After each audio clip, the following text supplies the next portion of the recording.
As we're coming to the end of the Easter season, the daily Gospels have been from the Gospel of John, finishing at the end of chapter 17.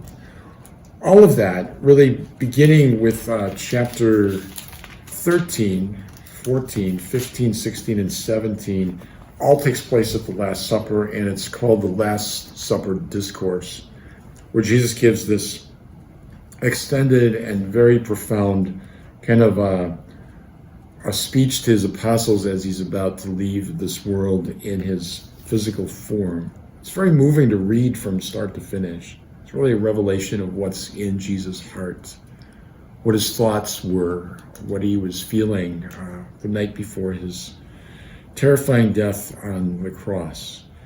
Concludes with chapter 17, because 18 he's arrested and the Passion begins.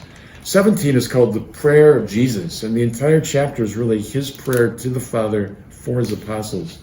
Someone asked the other day what the meaning of the Gospel of Wednesday was, and it was part of John 17.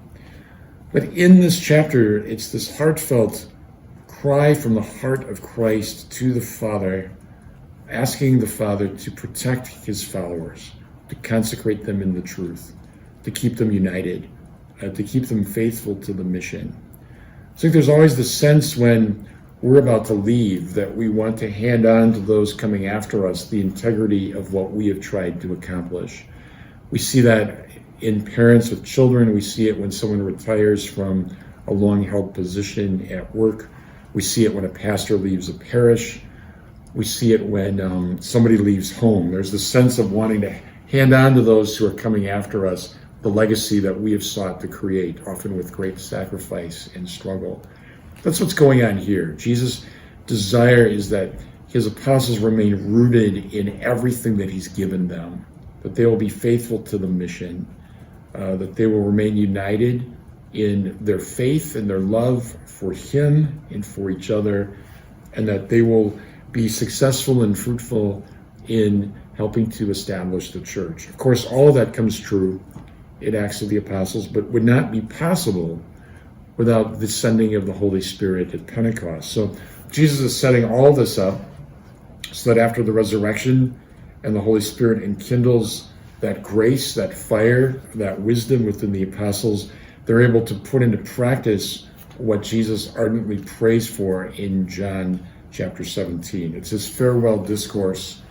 And I think anyone's final words are always met with tremendous interest, because there's a drama to that. These are this person's final words before he dies. You'll think of what perhaps a beloved parent said to you on their deathbed right before their passing.